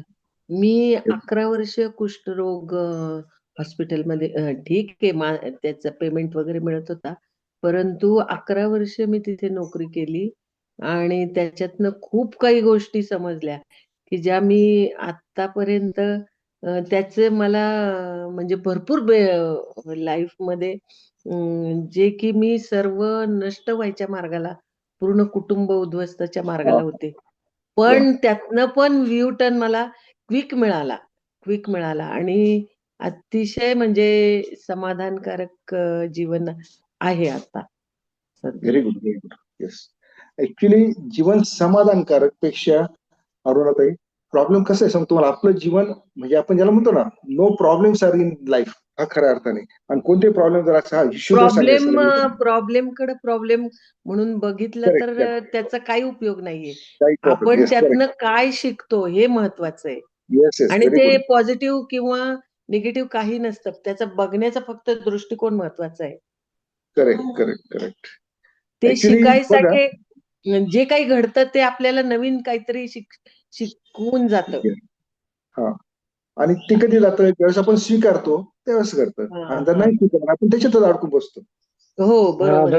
दत्ताजी, ते म्हणजे त्याच्याकडे बघून आपण म्हणजे पुढे जाणे नव्हे, पण ते स्वीकारण जे आहे ते ठीक आहे बाबा, चलो आगे असं Yes. अशी Automatic वृत्ती जातं असते. अशी अरुणामाना वृत्ती एक विनंती, एखादा एक छोटासा एक्सपिरियन्स सांगा की तो अनुभव. अनुभव म्हणजे आता माझ्या मुलीला लग्न झालं. लग्न झाल्यावर तिने स्वतः लग्न केलं मनाने, माझी इच्छा नसताना. ठीक आहे, मी ते ॲक्सेप्ट केलं. ॲक्सेप्ट करून सगळे माझ्या पूर्ण कुळातले लोकं माझ्या विरोधात होते. तरीही मी ॲक्सेप्ट करून तिला घरात आणलं, डिलिव्हरी तिची केली. त्यानंतर ती परत तिला सोडलं. नंतर तिला मणक्याचा ट्युबरक्युलोसिस झाला. तर ती मला लक्षात नव्हतं आलं. पण मला एकंदर लक्षात आलं होतं, की हिला काहीतरी झालंय बाबा. मग तिला मी तिचा ब्रेन वॉश केला. म्हटलं, तू जर ह्यातनं जर गेलीस कारण वेट लॉस प्रचंड झाला होता. तिची 6 फूट उंची असताना वेट लॉस इतका झाला होता, की ती 40 किलो होती, वजन झालं होतं. तर त्यावेळेला तिला मी म्हटलं, "तू मेलीस तर मी 4 दिवस रडेन किंवा आयुष्यभर रडेन. हा भाग वेगळा आहे. परंतु तू" आणि तिला मुलगा होता. तर म्हटलं, "तू जर मेलीस तर ह्या मुलाचं काय?" म्हटलं, "ह्याला तू का जन्म दिलास? आणि तुझ्या सासरची पण 4 दिवस रडतील, गप्प बसतील. पण हा मुलगा आयुष्यभर रडेल," म्हटलं. "हे लक्षात घे." हे लक्षात आल्यावर ती रिटर्न आली. नंतर तिचे इन्व्हेस्टिगेशन झाले. सगळं तिला पूर्ण मला माझे मिस्टर, मुलगा सोडून गेले, सून सोडून गेले होते. ते म्हटले, "तिला पकड किंवा तू आम्हाला" म्हणजे तिला नको तू. तिने एक तर मनाने लग्न केलं. तिला सपोर्ट करू नको. पण मी म्हटलं, "नाही. तिला कोण सपोर्ट करणार? तुम्ही सगळे जग जरी एका बाजूला असेल तरी मी तिला सपोर्ट करणार." Yes. आणि मग Very good. तिला पूर्णत्वाने मेडिसिन हे सगळ्या गोष्टी मेडिकल फील्ड या सगळं सपोर्ट केल्यानंतर ती पूर्णपणे आउट येऊन पुन्हा ग्रॅज्युएशन केलं. त्याच्यामध्ये गोल्ड मेडलिस्ट म्हणून आली आणि नोकरी करून अभ्यास केला तिने तरी एवढं. आणि आता ती जगातल्या 5 नंबरच्या हॉस्पिटलमध्ये 5 नंबरच्या रँकला केम्ब्रिजमध्ये नोकरी करते. वा वा, व्हेरी गुड, मस्त. आणि खूप ते सुंदर. बघून सगळं नंतर मुलगा परत आला. मग मुलांनी पण तिला तो पण जरा हे झाला होता. पण त्यांनी पण नंतर तिचं ऐकून मग दोघं एकमेकाचे रिलेशन चांगले झाले. नंतर तो पण आता लंडनमध्ये. त्याने पण डबल ग्रॅज्युएशन केलं. तिने पण डबल ग्रॅज्युएशन केलं. वा. आणि अतिशय म्हणजे आणि मिस्टर पण परत आले. येस, असं. Very good. कॉंग्रॅच्युलेशन्स. येस. हं. आणि हे सगळं मला असं वाटतं, की आपण जेव्हा कुठलंही कार्य करतो ना, ते अत्यंत प्रामाणिक म्हणण्यापेक्षा अत्यंत म्हणजे इतकं अत्यंत पार्शियल पाहिजे, की पाण्यासारखं स्वच्छ पाहिजे. करेक्ट. इतकं ते कार्य केलं पाहिजे आपण बाय हार्ट. जेव्हा ते करतो, त्यावेळेला त्याचे आउटपुट न मागता मागायची गरजच पडत नाही. ते ऑटोमॅटिक मिळतातच निसर्गातनं. करेक्ट. शूद्र संन्यासाचं एक उदाहरण आपण धरूया. चालेल, सुंदर उदाहरण. Yes, very good. नाईस. छान. Okay, next. आणखी कोणाला काही सांगायचं? Very good. Thank you. Please share करा. अजून अशी बरीच उदाहरणं आहेत. अशी हा. बरीच उदाहरणं आहेत. तिचा नातू नाही. आहे, हा. तो 10 वर्षाचा आहे, 9 वर्षाचा. तो संपूर्ण संस्कृत वाचतो आता आणि सगळे बेसिक श्लोक आहेत, ते पूर्ण मुखोद्गत झालेत त्याचे. ललिता, सिद्धकुंजिका उदाहरणार्थ, विष्णू सहस्रनाम. आता त्याला गीता आणि सप्तशती त्याला करायचा माझा विचार आहे, या सुट्टीमध्ये आता, या वर्षाच्या. नाही अरुणताई, बेसिकली आपण याच्यातून काय घ्यायचं, की आपली जी वृत्ती आहे फर्स्ट संन्यस्त, सर्व माझे आहे. बरोबर आहे. हे आपण घ्यायचं, सर्व माझे. नॉर्मली काय होतं, मी ऍक्च्युली मला ह्या आजच्या सत्संगातून प्रत्येकाला स्वतः म्हणजे एक स्वतःमध्ये शोधा, की आपण या संन्यासी वृत्तीमध्ये आहेत का नाही. बरोबर हे पहिलं हा माझा भाग आहे. मला ते खूप भावलं 2 दिवस. तुम्हाला सांगतो, कालचा दिवस मी जेव्हा हे करत होता, मी स्वतःला ऑब्झर्व करत होतो, अरे मी संन्यास वृत्तीमध्ये आहे का. आणि मग माझ्या आयुष्यामध्ये जे प्रश्न आहेत ना, त्याचं एकमेव कारण आय एम नॉट इन संन्यासी. बरोबर आहे. बरोबर आहे. तुम्ही असेल तर ते प्रॉब्लेम नाही, नसतं. प्रत्येक बहुतेक नाही. अरुणामाना हा प्रश्न विचारून मी एक रिडिंग हे केलं, की त्याने तुम्ही जे म्हटलं ना, की सर्वात श्रेष्ठ संन्यास हा शूद्र संन्यास आहे. ती सेवा करून त्याने अचिव्हमेंट अफाट केलं, हे अनुभव आहेत. त्यांना अपेक्षित होतं काय, की हे कुष्ठरोगांची सेवा करताना मला एक्सपिरियन्स हवा होता, पण त्याचा सेवा करून त्यांनी जे म्हटलं ना की पाण्यासारखी सेवा केल्यामुळे त्यांना जो मिळाला तो अति उच्च दर्जाचा जे वैश्विक जो म्हणतो ना की सगळ्यांना तो मिळाला. जे तुम्ही जे म्हटलं ते एस्टॅब्लिश झालं की शुद्ध संन्यास इज द हायेस्ट. ते रिलाईज झालं मला. जय गुरु. गिरीजी महत्वाचा मुद्दा काय आहे की समजा आता गरज आहे, माझ्या गावाला एका क्षेत्रीय संन्यासीची गरज आहे, तिथे तुम्ही ते करा ना. पहिली गोष्ट काय, स्वतः संन्यासमध्ये डेव्हलप होणं महत्वाचं आहे आणि नंतर त्यातून हे बघा समजा आम्ही सांगतो SSY माध्यमातून इट इज व्हॉट ब्राह्मण संन्यास ओनली. पण महत्वाचं काय आहे की जिथे आवश्यक आहे तिथे ते देणं गरजेचं आहे. आता समजा एखाद्या गावात आहे तिथं कुणी कुणाचं ऐकत नाही, तिथं कशी गरज आहे, पहिला संन्यास डेव्हलप होणं गरजेचं आहे आणि मग त्याची अंमलबजावणी गरजेचं आहे. तुम्हाला सगळ्यांकरता जेव्हा तुम्ही केअर करायला लागतं, बेसिकली काय घ्यायचं याच्यातून, मी सर्वांकरता केअर करतो का की काय माझं केअर करतो फक्त. ते गुरुजी म्हणतात अहो तुम्ही जगाला केअर केलं, जगामध्ये तुमच्या घरचे आलेले आहेत ना, असं त्यातलं पाहिजे. म्हणून आपण एक लक्षात घ्या, आपण टेक्निकली जाण्यापेक्षा आपण इंट्रॉस्पेक्ट करा प्रत्येक जण. हे मी स्वतः केलंय की आपण कोणत्या स्टेटमध्ये आहे ते. येस, दुसरं कोणी बोला, कुणाला फायनली सांगायचं.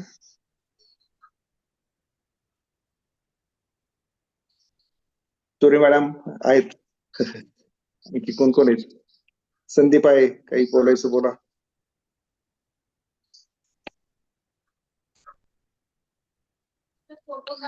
सर्वांना सगळ्या गोष्टीचा उलगडा झाला यासाठी सत्संगात येणं खूप गरजेचं आहे.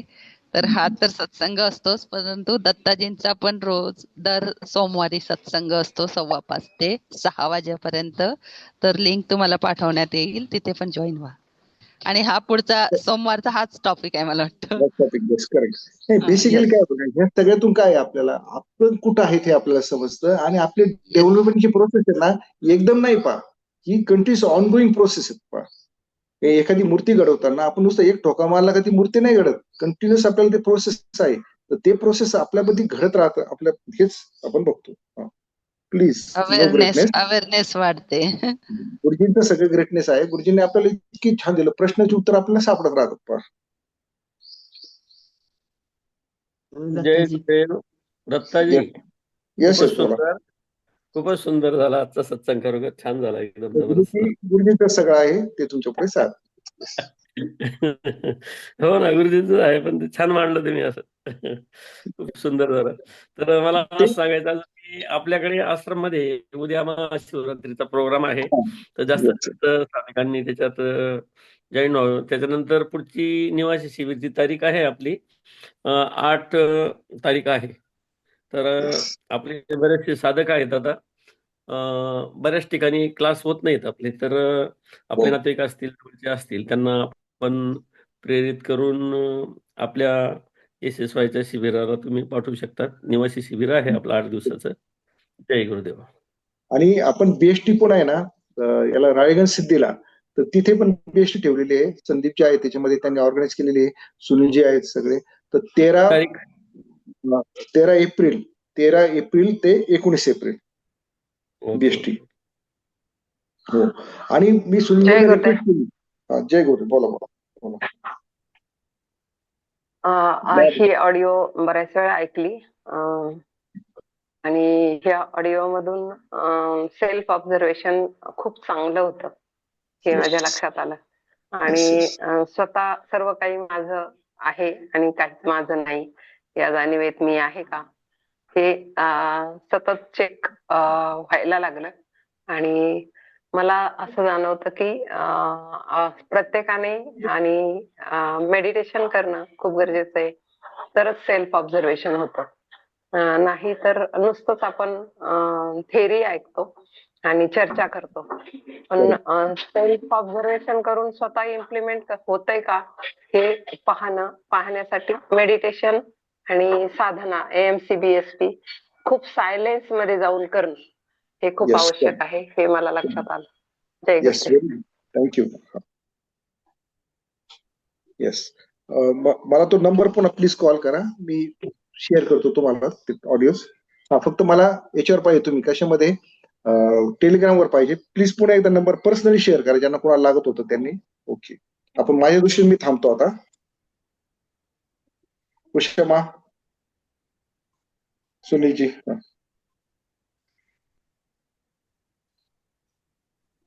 जय गुरुदेव. गुरुजी संध्याकाळी काय सत्संग होणार का? तर जॉईन कट कर, आउट हो. कसं करायचं ते चालेल ना. जय गुरुदेव. जय गुरुदेव सुनील. हा, जय गुरुदेव. खूपच छान, सुंदर झालं. मला जास्त क्लिअरिटी आली. सो हा जे आहे संन्यासच्या बद्दल BST 2 मध्ये लास्टला आपण घेत असतो. कधी वेळ भेटला तरी घेतो, कधी वेळ भेटला नसला तर नाही घेत, ते स्किप करत असतो. पण आता मला लक्षात आलं की तुम्ही you are the right person to BST 2 च्या नंतर जे क्लिअरन्स संन्यासबद्दल द्यायचं असेल, सो तुमच्याकडून उत्तम होत आहे वगैरे असं. तसंच मी BST मध्ये तुम्हाला मी दिलेलं होतं, ब्लेसिंग एव्हरीवन. सो सर्वांना तुम्ही कसे व्यवस्थित आशीर्वाद देता, सो ते मला जाणलेलं म्हणजे जाणीव करून घेतलेलं होतं. सो त्यामुळे मी थोडंसं तुम्हाला मागच्या BST वेळेला अलाव केलेलं होतं की चला हेच तुम्ही व्यवस्थित घेऊ शकता वगैरे. सो ब्लेसिंग एव्हरीवन ज्या वेळेला आपल्यामध्ये एव्हरीबडीनेस येतो, सर्वांसाठी करायचा भाव असतो, मग त्यांनीच छानपैकी सर्वांना आशीर्वाद देऊ शकते. सो तसंच हा संन्यासी जे आहेत हा पण चांगला सांगू शकता, ते तुमचा अनुभव आहे. अजून दुसरं महत्वाचा मुद्दा की हे मी पण थोडंसं कन्फ्यूज होतो. ओके, सो ज्यावेळेला वेदांत वगैरे ह्याच्यामध्ये सांगतात की ब्रह्मचारी झाल्यानंतर ग्रहस्थ झाल्यानंतर वानप्रस्थ झाल्यानंतर संन्यास वगैरे असं. मग आत्ता संसारमध्ये सगळ्या लोकांचं खिल्ले उडते, भांडण होते, एस्पेशली नवरा बायकोंचं बरंच भांडण चालू असतं. सो हे सगळं कारण की एकच आहे की संन्यासी नाही आहे, म्हणजे की वैराग्यामध्ये नाही आहेत, सगळं पॉसेसिव्हमध्ये असतं. हे माझं किंवा माझंच मुद्देकर आहे किंवा मला सोडून कुठं नाही जायला पाहिजे किंवा इनसिक्युरिटी जे फिलिंग असतं संसारमध्ये किंवा हे जास्त प्रमाणामध्ये वाढायला लागतो किंवा अविश्वास पण हा जास्त प्रमाणामध्ये वाढायला लागतो. मग त्यामुळं हा सगळं गोंधळ व्हायला लागतो वगैरे असं. सो तुम्ही खूप छान क्लिअरिटी दिलं की ट्रुथ म्हणजे यशस्व्यामधलं जे प्रिन्सिपल आहेत की सत्य बोलणं तेवढंच नाही आहे, सत्य काय आहे जर जाणून घेणे. आणखीन सत्य हा रोज शोध करावा लागतो, म्हणजे काय असं वाटत नाही की एकदा शोध केला म्हणजे की संपला, असं नाही आहे. सो गुरुजी सांगतात की I am still researching truth, म्हणजे की ते मी अजूनही नवीन नवीन शोध करत आहे. म्हणजे का आज मी जे काय सत्य समजतो ते उद्या असेलच असं काय नाही, ते नवीन वेगळं असू शकतो, नवीन प्रगती झालेला असू शकतो वगैरे असं. सो हा डे बाय डे, दिवसांदिवस हा सत्य उलगडत चाललेलं असतं. आणखीन हायर अँड हायर स्थितीला आपण जायला लागतो वगैरे असं. So it's a very nice. खूप छान क्लिअरिटी आली. आणखी त्याच्यामध्ये पण वेगळे वेगळे लेवल्स जे संन्यास आहेत, सो ते पण खूप छान तुम्ही दिलेलं होतं. आणखीन जे काय तुम्ही मांडलं खूप छान पद्धतीनं जे मांडलं की जे तुमचा स्वतःचा अनुभव असेल, अण्णा हजारांचा अनुभव असेल, बाबा आमटेंचा वगैरे जे असेल, ओके, किंवा आपण लहान असताना बघितलेलं होतं की येस, सो आम्ही सर्वांबरोबर सर्वांसाठी राहिल्यानंतर सर्वांनी आपल्याबरोबर येतात, हे खूप छान झालं. मला माझ्या जीवनामध्ये थोडंसं अडचणी आलेले होते, त्यावेळेला एकट्याने म्हटलेले होते की येस तुमच्याकडे खूप मोठं संपत्ती आहे. ओके, सो बऱ्याच लोकांकडे धनसंपत्ती असेल तर तुमच्याकडे जनसंपत्ती हे खूप आहे, हे खूप महत्त्वाचं संपत्ती आहे. सो व्हेरी नाईस, खूप छान मांडलं. आणखीन मला अजून एक ते 3 पॉईंट सांगतो. एक आपण म्हणतो घरामध्ये पूजा करत असताना खूप महत्त्वाचा हा 3 देवता आहेत. एक गणपती आहे, लक्ष्मी आहे, सरस्वती आहे. लक्ष्मी बऱ्याच लोकांना हा महत्त्वाचंच वाटतं लक्ष्मी. काय पण फक्त लक्ष्मी असून काय कामाचं नाही आहे, जोपर्यंत लोक नसतील आपल्याबरोबर. ओके, आणखीन कधी-कधी काय होतं की लोकं खूप असतात, पण लक्ष्मी पण नसते. सो तरी पण ते काम नाही होत आहे. ओके, कधी-कधी आपण बघितलं तर सरस्वती खूप असते, पण लक्ष्मी पण नसते, आणखीन गणपती पण नसते, तरी पण काम नाही होत आहे. सो सांगायचा मुद्दा एवढाच आहे की आपल्याबरोबर लोकांची संख्या पाहिजे, यानी की आपल्याबरोबर टुगेदरनेस राहणं, ओके, सगळे एकत्र येणं, त्याला आपण गणपती किंवा गण म्हणतो. सो दुसरं आहे की हे सगळं गण एकत्र आल्यानंतर संपत्ती समृद्धी वाढायला लागतो. सो गुरुजींचा हा कन्सेप्ट होतं की BST झाल्यानंतर सगळे लोक जवळ येतात, एकत्र येतात, नवीन प्रोजेक्ट घेतात, जेणेकरून सहजपणे सगळं ते प्रोजेक्ट जबाबदारीनं वैराग्य स्थितीनं घेतल्यानंतर हायर स्थितीला समृद्धी व्हायला लागतं, तेव्हा लक्ष्मीचं प्रगती व्हायला लागतं वगैरे, असं समृद्धी वाढायला लागतो. सो त्याच्यानंतर हे करत असताना बुद्धी लागतो. ओके, म्हणजे की सरस्वती लागतो. मग सरस्वती पण आपल्याबरोबर राहणे खूप महत्त्वाचं आहे, यानी की इंटेलिजन्स, यानी की विद्वान आपल्याबरोबर राहणे, मग ते अनुभवापासून असू शकतो, ज्ञानापासून असू शकतो. हे सगळं पद्धतीनं राहून त्यांचे योग्य विनिमय करून, विचार करून, संवाद करून, मन मोकळ्यानं आपण ज्यावेळेला एका समोर एक सगळ्यांच्या समोर व्यक्त करतो, मग त्याचं एक रूपरेषा तयार होतो. मग त्याच्यापासून एक्झिक्युशन करणं खूप जातं. सो गुरुजींचे ही अपेक्षा खूप होता की एक एक गावाचे मधून गुरुजी BST 3 वगैरे असं घ्यायचे की सगळे लोक एकत्र यायला पाहिजे, गावकरी एकत्र यायला पाहिजे. ओके, सो गुरुजी म्हणायचे की म्हणजे एक गावापासून 30-30 लोक आलं तरच मी BST 3 घेतो, असं ते म्हणायचे. सो त्याला रिझन एवढंच होतं की सगळ्यांचं ट्रान्सपरन्सी असल्यामुळं, एकीपणा असल्यामुळं, एक दिशा असल्यामुळं कार्य करणं खूप सोपं जातं. आणखीन हे गुरुजी कार्य करून दाखवलेले आहेत, ते पण श्रीराम मध्येच आय थिंक श्रीरामपूरमध्ये वगैरे, जस्ट लाईक त्याला आपण म्हणतो की कृषी ना सौभाग्य कृषी असं ते प्रोजेक्ट केलेले होते. सगळे शेतकरी एकत्र आलेत, आणखीन गावामध्ये वगैरे सगळं त्याला काय म्हणतात पॉट नाही वॉटर टँक निर्माण केलेत. गव्हर्नमेंटचं प्रोजेक्ट सहजपणे कमी खर्चामध्ये खूप लोक शेतकऱ्यांसाठी खूप फायदा झालेला आहे. हे प्रोजेक्ट करून गुरुजींनी दाखवलेले होते, तर अण्णा हजारेंना पण दाखवलेले होते. आणखी जे अण्णा हजारेंना जे वर्ष लागलं ते कमी वेळामध्ये 3 वर्षात जे यंगस्टर्स एकत्र येऊन कर्नाटकमध्ये ILRD कॉलेज आहे, त्याच्या थ्रू मुलं गावामध्ये खूप छान निर्माण केलेले आहेत. सो ते आपण ते अनुभव घेतलेला आहोत. म्हणजे हे सत्याचं ताकद किती असतो, कसं असतो हे आपल्याला भावलं. आणखीन दत्ताजी खूप छान पद्धतीनं ते सत्य कसं आहे, स्वतःला कसं बघायचं आहे, आणखीन त्याच्यापासून मी कुठल्या स्थितीला जायचं आहे, हे रोजचं निरीक्षण करणं आहे, स्वतःला बघणं आहे, हे खूप छान पद्धतीने मांडलं. थँक्यू, धन्यवाद दत्ताजी. छान वाटलं. मी पण हललेलो नव्हतो, कंटिन्युअस बसलेलो होतो अटेंड करायला. Okay, fantastic. सो दत्ताजी हे दत्तावतारच आहेत. हां, ते छानपैकी तिन्ही शक्ती त्यांच्याकडे आहेत. ओके, ज्ञानशक्ती पण आहे. येस, आणखीन काय विष्णूचं पण शक्ती आहे, त्याच्यानंतर नाश करायचं पण शक्ती आहे. ओके, थँक्यू व्हेरी मच दत्ताजी. जय गुरुदेव.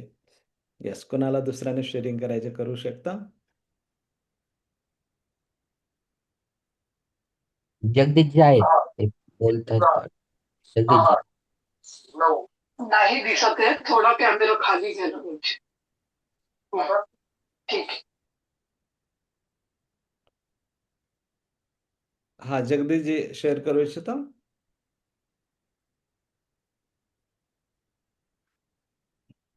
हेडफोन काढावे लागतील, तुमचा आवाज नाही येत.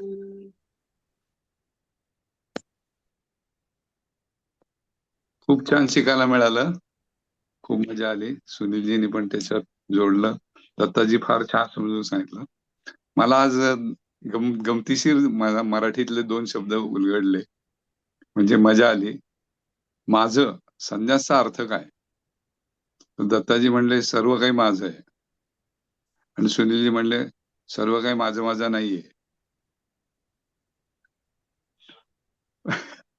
म्हणजे गंमत काय आहे, माझं शब्दाच्या गमतीतलं मला गंमत वाटली की माझं माझं करत राहणं म्हणजे स्वार्थ, तो सोडता येणं म्हणजे संन्यास, आणि सारं काही माझं आहे असं म्हणणं म्हणजे हे विश्वची माझे घर, हा भाव जपणं म्हणजे संन्यास. संन्यासी तुकाराम हे रस्त्यात मुळी घेऊन वाटत जातात, जे भेटते ते मूल माझं आहे या भावामध्ये राहतात.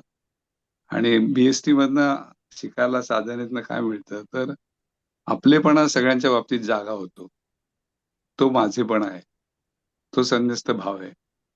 माझं असं वैयक्तिक काही नाहीये, पण सगळे काही माझे आहेत, हा भाव त्या संन्यासाचा असतो.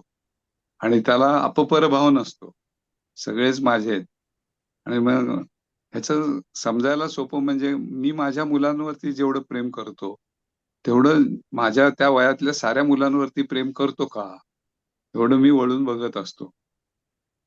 म्हणजे आसपासची मुलं, छोटी मुलं, ती सगळी माझी आहेत म्हणून समजून त्यांच्यावर प्रेम करतो का? ते जर करत असेल तर माझा मीपणा किंवा माझं हा भाग विरून जातो. मग संन्यासी डिटॅच असतो, विरक्त असतो, परंतु तो सर्वांना सामावून घेणारा असतो आणि म्हणजेच सर्वम खल्विदम ब्रह्मासी.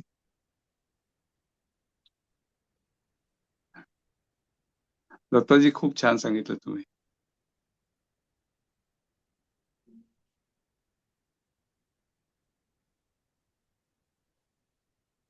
ऐकू आलं का माझं? Yes yes. माझं ऐकू आलं का? हा हा हा. आलं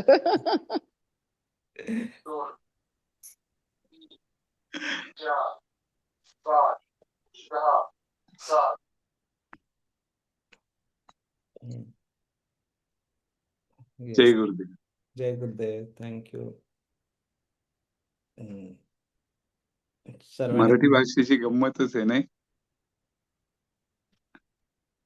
आणि श्लेष त्यावरच आधारित गाणं आहे ना, विठ्ठल माझा माझा 2 वेळा माझा आणि मी विठ्ठल.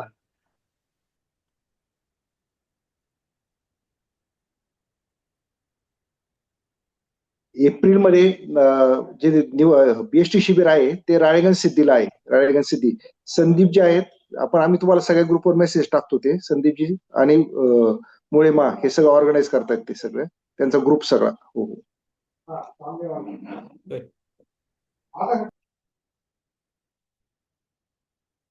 ओके. आपण तुम्हाला सगळं एप्रिलमध्ये तारीख दिलं जाईल. आणखीन त्याचा थोडासा फॉलोअप असतो. 4 आठवडा अगोदर काय लिहायचं, कसं लिहायचं वगैरे सगळं त्याचं माहिती तुम्हाला व्यवस्थित डिटेल्स तुम्हाला दिलं जातील. ओके. थँक्यू. सर्वांनी एनरोलमेंट करून घ्या. ओके. जय गुरुदेव. उद्यापासून सर्वत्र मेसेज पोहोचवतील. मग त्यानंतर आपण फर्स्ट हे प्री सेशन कधी घ्यायचं त्या हिशोबाने मेसेज पाठवूयात मी. ओके. ते आपल्याला कॉशन करत असत. उषा, प्रेयर करू. करूया का? प्रेयर करू, मग ज्यांना कोणाला गप्पा मारायचं मारतील. ओके.